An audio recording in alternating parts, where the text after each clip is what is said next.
আর এদিকে ফের বিপাকে সন্দেশখালীর দুর্দণ্ড প্রতাপ নেতা শেখ শাহজাহান। আবারও ইডির হানা শেখ শাহজাহানের পক্ষে। এবার শেখ শাহজাহানের ঘনিষ্ঠ ব্যবসায়ীদের বাড়িতে হানা দিল ইডি। মূলত আমদানি রপ্তানি সংক্রান্ত ব্যবসায় অনিয়ম তথা দুর্নীতির অভিযোগের ভিত্তিতে এবার ইডির অভিযান। শাহজাহান ঘনিষ্ঠ ব্যবসায়ীদের বাড়িতে তল্লাশি চলছে বলে ইডি সূত্রে জানা যাচ্ছে। মূলত হাওড়া, কলকাতা, উত্তর 24 পরগনা সহ মোট 6টি জায়গায় তল্লাশি চালাচ্ছে কেন্দ্রীয় তদন্তকারী সংস্থার আধিকারিকরা। এই বিষয়ে আমরা বিস্তারিত জানবো আমাদের প্রতিনিধি অভ্রদীপের কাছ থেকে। অভ্রদীপ, এই মুহূর্তে আবার নতুন করে ইডির তল্লাশি শুরু হয়েছে, আর এবার শাহজাহান ঘনিষ্ঠ ব্যবসায়ীদের ক্ষেত্রে এই অভিযান, এ বিষয়ে আর কি তথ্য জানা গেছে? দেখো, একদমই শুক্রবার সকাল থেকেই আমদানি রপ্তানি সংক্রান্ত ব্যবসা সংক্রান্ত একটি মামলাতে শেখ শাহজাহান ঘনিষ্ঠ ব্যবসায়ীদের বাড়িতে তল্লাশি চালাচ্ছে ইডি। তেমনটাই শুক্রবার জানা যাচ্ছে। হাওড়া, কলকাতা, উত্তর 24 পরগনা সহ মোট 6টি জায়গায় তল্লাশি অভিযান চলছে ইতিমধ্যেই। ইডির সূত্রে খবর, আমদানি রপ্তানি সংক্রান্ত ব্যবসায় অনিয়ম নিয়ে তারা একটি নতুন এসিআইআর অর্থাৎ ইডির এফআইআর দায়ের করেছেন। তার ভিত্তিতেই তদন্ত শুরু হয় এবং আমদানি রপ্তানি ব্যবসায় জমি ভেড়ি টাকা বিনিময় করা হয়েছিল কিনা, সীমান্তের ওপারে মাছ এবং অন্যান্য সামগ্রী রপ্তানি করা হতো কিনা তা খতিয়ে দেখছেন তদন্তকারীরা। শুক্রবার সকাল 7টা নাগাদ ইডির আধিকারিকরা হাওড়ার হালদারপাড়া এবং কলকাতার বিজয়গড়ের একটি ঠিকানায় তল্লাশি শুরু করেছেন এবং তাছাড়াও 4টি জায়গায় তল্লাশি অভিযান চলছে। ইডির আধিকারিকদের সঙ্গে রয়েছে কেন্দ্রীয় বাহিনীর জওয়ানরা। হাওড়ার হালদারপাড়ায় পার্থপ্রতিম সেনগুপ্ত নামের এক ব্যবসায়ীর বাড়িতে তল্লাশি অভিযান চালানো হচ্ছে। স্থানীয়দের কয়েকজনের দাবি, অন্যান্য ব্যবসায়ীর সঙ্গে প্রবীণ এই ব্যবসায়ী চিংড়ি মাছের ব্যবসা করতেন এবং বিজয়গড়ে তল্লাশি অভিযান চালিয়ে এই ব্যবসায়ী অরূপ সেনের বাড়িতে কেন্দ্রীয় তদন্তকারী সংস্থা সূত্রে আরো জানা যাচ্ছে যে এই ব্যবসায়ীর সঙ্গে যোগাযোগ ছিল শেখ শাহজাহানের এবং মূলত আমদানি রপ্তানি ব্যবসা শুরু করতেন। রেশন দুর্নীতি মামলায় গত 5ই জানুয়ারি শাহজাহান বাড়িতে ইডি তল্লাশি অভিযান করতে যায় এবং আধিকারিকদের আক্রান্ত হওয়ার পরে তখন থেকেই কিন্তু মিলছে না শেখ শাহজাহানের। তোমাকে বলে রাখবো, 50 দিন পার হয়ে গিয়েছে, এখনো পর্যন্ত কিন্তু শেখ শাহজাহানের কোনো হদিশ পাওয়া যায়নি। শাহজাহান এবং তার ঘনিষ্ঠদের বিরুদ্ধে জমি জবরদখল করে ভেড়ি বানানো, মুরগির খামার বানানোর অভিযোগ ওঠে।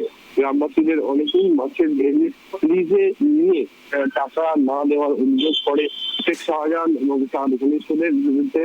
ফেব্রুয়ারির গোড়া থেকেই এই শাহজাহানের বিরুদ্ধে বিক্ষোভ দেখানো শুরু করে সন্দেশখালীর বাসিন্দাদের এক বড় অংশ। শাহজাহানের সুবিশাল ভেড়ি সাম্রাজ্য স্থানীয় কিন্তু চর্চা শুরু হয় অনেক আগে থেকেই এবং শাহজাহান ঘনিষ্ঠ উত্তম সর্দার এবং শিবপ্রসাদ হাজরা ওরফে শিবু কে গ্রেপ্তার করেছে ইতিমধ্যেই পুলিশ। তবে এখনো কিন্তু বেপাত্তা রয়েছে শাহজাহান। সব মিলিয়ে সবথেকে বড় খবর যেটা, আমদানি রপ্তানি সংক্রান্ত বিষয়ে শেখ শাহজাহানের বিরুদ্ধে একটা নতুন এসিআইআর অর্থাৎ এফআইআর দায়ের করেছে কেন্দ্রীয় তদন্তকারী সংস্থা এনফোর্সমেন্ট ডিরেক্টরেট এবং তার ভিত্তিতেই কিন্তু আজকে তল্লাশি অভিযান চালানো হচ্ছে। অভ্রদীপ, যে ব্যবসায়ীদের বাড়িতে এবার হানা দেওয়া হচ্ছে তাদের মধ্যে কোনো প্রতিক্রিয়া দেখা গেছে কি? দেখো, এনফোর্সমেন্ট ডিরেক্টরেটের আধিকারিকরা সাত সকালেই পৌঁছে গিয়েছেন বাড়িতে এবং তারা বাড়িতে রয়েছেন বলেই আমরা জানতে পারছি। তাদেরকে তল্লাশি অভিযান চালানো হচ্ছে তাদের বাড়িতে, তার পাশাপাশি তাদেরকে কিন্তু কেন্দ্রীয় তদন্তকারী সংস্থারা জিজ্ঞাসাবাদের প্রক্রিয়া চালাচ্ছেন। শেখ শাহজাহানের বিরুদ্ধে যে সমস্ত অভিযোগ রয়েছে, তুমি জানো সন্দেশখালীর অনেক বড় এলাকা, তিনি ভেড়ি ব্যবসা করতেন, মাছ শুধু বিদেশে বিক্রি করতেন সেটা নয়, বাইরের দেশেও পাচার করতেন। সেখানে কোনো আর্থিক অনিয়ম হয়েছে কিনা, এই যে জোর করে জবরদখল করে জমি মাছ সেগুলিকে জমিতে পরিবর্তন করা হয়েছে, সেই বিষয়ে কোনো আর্থিক অনিয়ম হয়েছে কিনা সেই সব বিষয়ে কিন্তু তদন্ত শুরু করেছে কেন্দ্রীয় তদন্তকারী সংস্থা। তার পাশাপাশি তোমাকে জানিয়ে রাখবো, আজকে কিন্তু ব্যাংকশাল আদালতে, তোমার মনে থাকবে শেখ শাহজাহান অন্তরালে থেকে তিনি যে জামিনের আবেদন করেছিলেন, সেই জামিনের আবেদনের শুনানি কিন্তু আজকে ব্যাংকশাল আদালতে দুপুর 3:30টার সময় রয়েছে। তার আগে এই যে নতুন করে এসিআইআর দায়ের ইডির তরফে সেটা কিন্তু অন্য মাত্রা নিয়েছে। তার পাশাপাশি মনে রাখবো, এই যে জামিনের আবেদনের শুনানি সেটার শুনানি করতে গিয়ে কিন্তু ইডির যে আইনজীবীরা তারা বাধার মুখে সম্মুখীন হচ্ছিলেন যে ইডির পক্ষ থেকে বক্তব্য ছিল যে ইডির আধিকারিকদের মারধর করা হয়েছে এবং তাদের বিরুদ্ধে বিভিন্ন অভিযোগ দায়ের করা হয়েছে থানায়। সেটা ডিফেন্স করতে গিয়ে তারা কিন্তু বিপাকে পড়ছিলেন।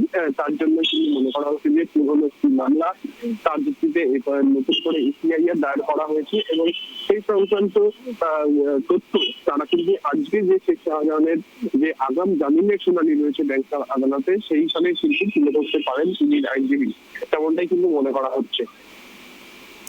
একেবারে আপডেট রেখো অভ্রদীপ, এ বিষয়ে আরো কথা হবে তোমার সাথে। ধন্যবাদ। আর এদিকে আমদানি রপ্তানি সংক্রান্ত ব্যবসায় অনিয়ম বিষয়টি নিয়ে নতুন একটি ইসিআইআর তথা অভিযোগ দায়ের করা হলো। আর সেই অভিযোগের ভিত্তিতেই শুক্রবার আবারও ইডির তদন্ত শুরু। ইডি আধিকারিকরা এবার হাওড়ার হালদারপাড়ায় তল্লাশি চালাচ্ছেন। পার্থপ্রতিম সেনগুপ্ত নামের এক ব্যবসায়ীর বাড়িতে চলছে তল্লাশি।